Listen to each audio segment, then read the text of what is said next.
The sheriff's hand rested on his gun as 3 bounty hunters dismounted outside his home, their eyes fixed on the teenage girl gathering eggs in the yard. "That's Blackjack Morrison's daughter," the lead hunter growled. "Worth $500. Sheriff Kane stepped onto his porch, blocking their path, his voice steady but lethal. "She calls me Daddy now, and that's all the law you need to know." I remember when I first saw Emma Morrison crouched in that abandoned silver mine, 16 years old and hollow-eyed like a ghost that had forgotten how to haunt properly. She clutched a rusted tin of beans with fingers so thin they looked like they might snap if she gripped too hard. 3 months. That's how long Blackjack Morrison had been dead, gunned down by the Cassidy gang and leaving his daughter completely alone in a world that wanted her blood. The irony wasn't lost on me even then. I'd spent 3 years hunting her father with the kind of obsession that keeps you awake at night, staring at wanted posters until the faces blur together. Blackjack Morrison wasn't just another outlaw to me. His gang had killed 2 of my deputies during a bank robbery in Silver Creek. Good men with families who deserved better than dying for someone else's greed. I'd tracked every lead, followed every whisper of his whereabouts, driven by something that felt more like vengeance than justice. Well, here's the thing about obsessions. They prepare you for everything except the moment they end. I'd imagined this confrontation 1,000 times. Morrison's daughter would be cunning, dangerous, schooled in her father's criminal ways. She'd know where the stolen gold was hidden, the money that could compensate those widows and orphans left behind. She'd fight me, try to escape, maybe even draw a weapon. Makes sense, right? That's what outlaws' children do. Instead, I found a starving, terrified girl who flinched when I stepped into the mine entrance. Her clothes hung on her like empty grain sacks, and her eyes held the desperate wariness of a wounded animal that's been kicked too many times to trust kindness. When I realized she hadn't eaten in days, something fundamental cracked open inside my chest. But here's what struck me most. She didn't beg. Even starving, even scared out of her mind, Emma Morrison looked me straight in the eye when she spoke. There was dignity there, buried under all that fear and hunger. Her father might have been a killer, but he'd raised someone who wouldn't break easily. The confrontation I'd rehearsed in my head for months dissolved into something else entirely. I found myself offering her food, speaking gently, seeing past the outlaw's daughter to the abandoned child underneath. Her story came out in broken pieces, like scattered glass you have to collect carefully or risk cutting yourself. She'd been running since her father's death, hiding from bounty hunters and rival gangs, surviving on scraps and sleeping in caves. Then there's the moment that changed everything. Emma told me about the night her father died, how she'd watched from behind a water trough as the Cassidy gang cornered him outside a saloon in Tombstone. She described the sound his body made hitting the dirt, the way his blood mixed with the dust, the terrible silence that followed. And the weird part is, she wasn't crying when she told me this. She was past tears, existing in that empty space beyond grief where nothing feels real anymore. That's when I understood something that 3 years of manhunting had never taught me. Justice isn't always about catching the guilty. Sometimes it's about protecting the innocent, even when they carry a guilty man's name. I faced a choice that would define both our futures. The law said arrest her, interrogate her about the gold, hand her over to territorial authorities who'd see her as evidence, not as a person. My conscience whispered something entirely different. Looking at Emma's fragile frame and those haunted eyes, I made a decision that surprised us both. "You're coming home with me." The words hung in that dusty mine shaft like a promise neither of us fully understood yet. Emma stared at me as if I'd spoken a foreign language, and maybe I had. The language of second chances, of mercy over justice, of choosing what's right over what's legal. What I didn't know then was how that simple invitation would transform not just Emma's life, but mine and Sarah's too. Bringing Emma home wasn't the hard part. The hard part was watching my wife Sarah's face when I walked through our front door with a half-starved teenager who looked like she'd been living in the wilderness for months. Which, well, she had. Sarah took one look at Emma and something clicked into place. You know how some people are just born to be parents? That was Sarah. 8 years of marriage, 8 years of hoping for children that never came. And here I was presenting her with a girl who needed everything a mother could give. Sarah's maternal instincts kicked in so fast it made my head spin. "Lord Almighty, Marcus, what have you brought me?" Sarah whispered, but she was already moving toward Emma with gentle hands and worried eyes, not asking questions about who she was or where she came from, just seeing a child who needed help. Emma backed toward the door like a spooked horse. Can't blame her. Trust was a luxury she couldn't afford, not after 3 months of running from everyone who wanted to cash in on her father's reputation. She'd learned that kindness usually came with a price tag, and she didn't have anything left to pay with. But here's the thing about Sarah Kane. She had a patience that could outlast winter. She didn't push, didn't demand, just started moving around the kitchen like Emma belonged there already, making soup, laying out clean clothes, preparing the guest room like it was the most natural thing in the world. "You can sleep in the barn if you want," Sarah told Emma quietly. Some folks need time to get comfortable with walls and roofs again. I understand that. Emma's eyes went wide. Nobody had ever understood that before. The first week was like watching a wild animal learn to live with humans. Emma slept in the barn, curled up in the hay with one eye always open. She'd creep to the kitchen before dawn to help with chores, moving like a ghost who wasn't sure she was allowed to exist in daylight. Every sudden noise sent her reaching for weapons she didn't carry anymore. Her first hot meal in months brought tears she tried to hide behind her hair. I pretended not to notice, but something in my chest tightened watching her eat like someone might snatch the food away, which, knowing her recent history, someone probably would have. The transformation didn't happen overnight. These things never do. I struggled with my own changes, too. My fellow lawmen kept asking questions. Where was Blackjack Morrison's daughter? Had I found any leads about the missing gold? The territorial marshal sent word twice, wanting updates on my investigation. I found myself deflecting, delaying, making excuses that sounded thinner each time. Meanwhile, Emma was slowly emerging from her shell like some kind of cautious butterfly. She started helping Sarah with household tasks, churning butter, gathering eggs, mending clothes. Turns out she had skills her father never taught her, things she'd picked up from the women in whatever towns they'd passed through. She was quick with her hands and eager to be useful, like she had to earn her place at our table every single day. Sarah became Emma's bridge back to normalcy. She taught the girl things Emma had never learned living on the run: how to braid her own hair properly, how to preserve vegetables for winter, how to read people's moods and respond accordingly.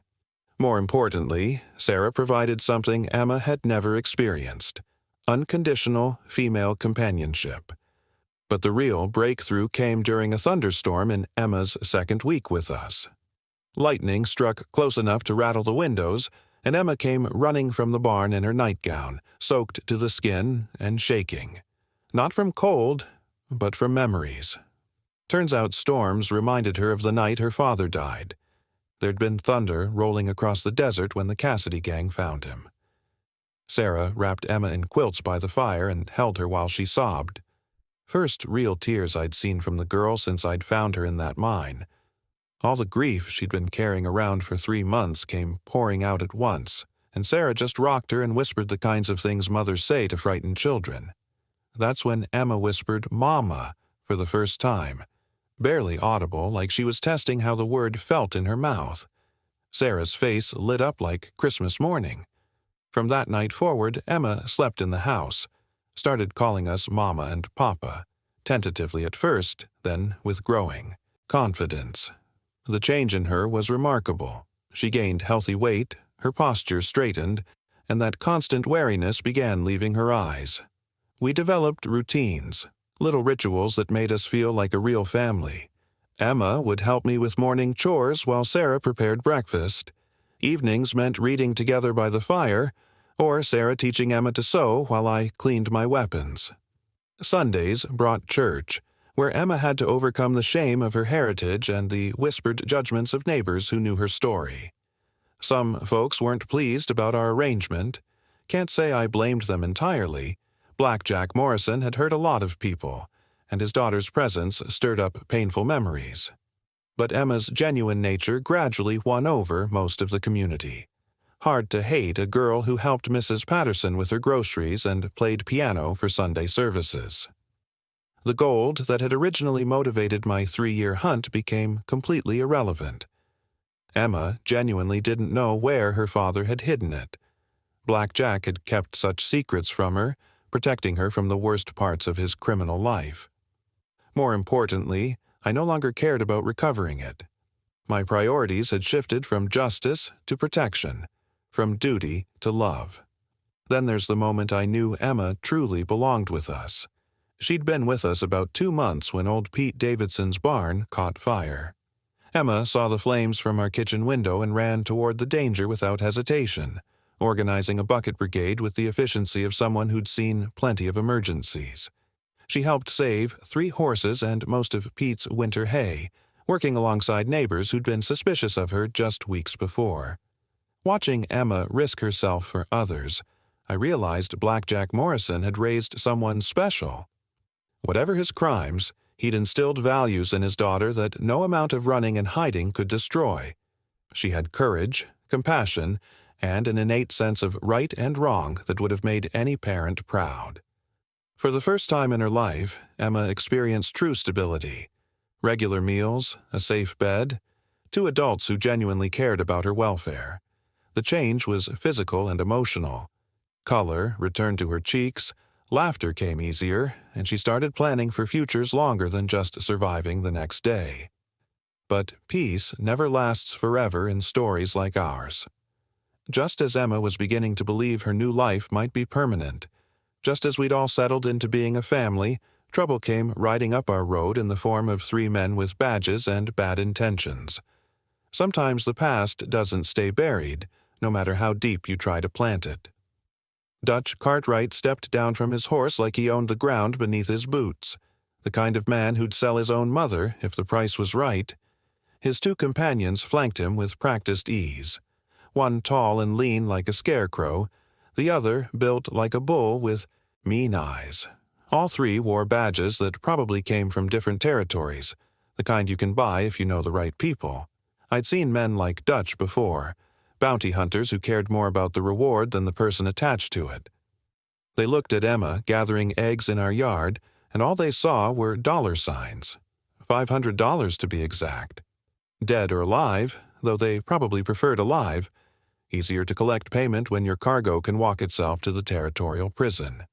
"Sheriff Kane," Dutch called out, tipping his hat with mock politeness. "Fine morning, isn't it?" But his eyes never left Emma. She froze by the chicken coop, basket clutched in her hands like a shield. Every instinct she'd developed during those 3 months of running came flooding back. Her shoulders tensed, her breathing quickened. For a moment, I thought she might bolt for the hills, and honestly, part of me wouldn't have blamed her. "Dutch Cartwright," I replied, stepping further onto the porch. My hand found its familiar place on my gun grip. "Been a while." "Not long enough, if you ask me." He grinned, showing teeth that had seen better decades. "Heard you might have something that belongs to the territory. Black Jack Morrison's daughter. Goes by Emma, I believe." The way he said her name made my skin crawl, like she was livestock he was appraising. "Don't know what you're talking about." Dutch laughed, a sound like gravel in a tin cup. "Come now, Marcus. We're all lawmen here. That girl's worth $500 to whoever brings her in. The territorial authorities want to question her about her daddy's crimes, specifically about $20,000 in stolen gold that went missing when Black Jack died. $20,000. No wonder they'd tracked her all the way out here." "Papers are all legal and proper," the scarecrow added, patting a leather pouch on his belt. "Signed by Judge Morrison himself. Ironic, ain't it? Judge Morrison signing warrants for the Morrison girl. Emma took a step backward, then another. I could see her calculating distances, planning escape routes. 3 months of survival instincts don't disappear just because you've had 2 months of safety. She's just a child, I said quietly. She's 16, Dutch countered. Old enough to hang, according to territorial law, old enough to know where Daddy hid his treasure. He tilted his head, studying Emma like a hawk watching a rabbit. Question is, are you going to make this easy, or do we have to do this the hard way? That's when Sarah appeared in the doorway behind me. My wife had a way of making her presence known without saying a word. She carried herself like she was ready to fight the devil himself if he threatened her family. And Emma had become family, no matter what any legal document said. "Emma, honey," Sarah called softly. "Why don't you come inside? I need help with the bread." Smart woman. Get Emma out of the line of fire before things got ugly. But Emma didn't move. She stood there in our yard, chin raised in defiance that reminded me exactly who her father was. Not the criminal part, the part that wouldn't back down when cornered, the part that would rather die than surrender. "I ain't going anywhere," Emma said, her voice carrying across the yard clear as church bells. "This is my home now." Dutch's grin widened. "Afraid it doesn't work that way, girl. Blood is blood, and yours comes with a price tag." Here's the thing about moments that define your life. They don't announce themselves with trumpets and fanfare. They sneak up on you disguised as ordinary conversations on ordinary mornings. 1 minute you're a sheriff upholding territorial law. The next you're choosing between your badge and your daughter. Because that's what Emma was now. Not Black Jack Morrison's daughter, not a bounty to be collected, not a witness to be interrogated. My daughter. "She calls me Daddy now," I said, my voice steady as bedrock. "And that's all the law you need to know." Dutch's expression shifted from amused to dangerous. "You're interfering with official territorial business, Kane. That's a career-ending mistake." "Then I guess I'm retired." The silence stretched between us like a rope about to snap. 3 armed men against 1 sheriff, his wife, and a 16-year-old girl. Not great odds by any measure, but sometimes the right thing to do isn't the safe thing to do. Sometimes being a father means standing between your child and the whole world if necessary. The standoff lasted maybe 30 seconds, but it felt like hours. Dutch and his men had their hands near their weapons. I had mine on my Colt. Sarah stood behind me, and I could feel her quiet strength like a warm hand on my shoulder. Then something beautiful happened. Old Pete Davidson came walking up the road, probably heading to our place for his usual morning coffee. He took 1 look at the scene and planted himself right next to me on the porch.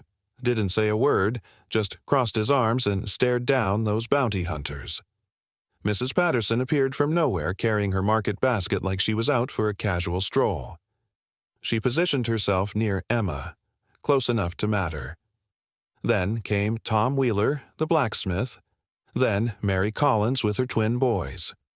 1 by 1, our neighbors gathered in our yard. No speeches, no dramatic declarations. They just showed up and made it clear which side they were on. Dutch looked around at the growing crowd and his confidence started cracking. 3 against 1 was manageable. 3 against half the town? That was a different kind of mathematics. "This doesn't change anything," he said, but his voice had lost its earlier swagger. "We still have legal papers. And we have something better," I replied. "We have what's right." Emma stepped forward then, moving past Sarah's protective reach. She looked Dutch straight in the eye with Morrison courage flowing through her veins. "My daddy was a lot of things," she said quietly. "Some good, some terrible. But he taught me that family isn't just blood. It's the people who stand by you when the world wants to tear you down." She turned to face me and Sarah. "These are my parents now.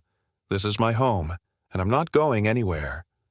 Dutch realized he was beaten. A legal warrant doesn't mean much when an entire community decides to ignore it. He could try to force the issue, but that would mean shooting his way through people who'd done nothing wrong except choose love over law. He mounted his horse with wounded pride. "This isn't over, Kane." "Yes, it is," I said simply. They rode away, leaving dust and threats behind them. Emma ran to Sarah's arms, finally allowing herself to cry with relief instead of fear. Our neighbors stayed for coffee and congratulations, celebrating the victory of common decency over legal technicalities. That evening, Emma officially became Emma Kane. Not through any court document, but through something more powerful, through choice, through love, through a family's determination to protect what matters most. Sometimes justice isn't about following the law. Sometimes it's about writing a better one,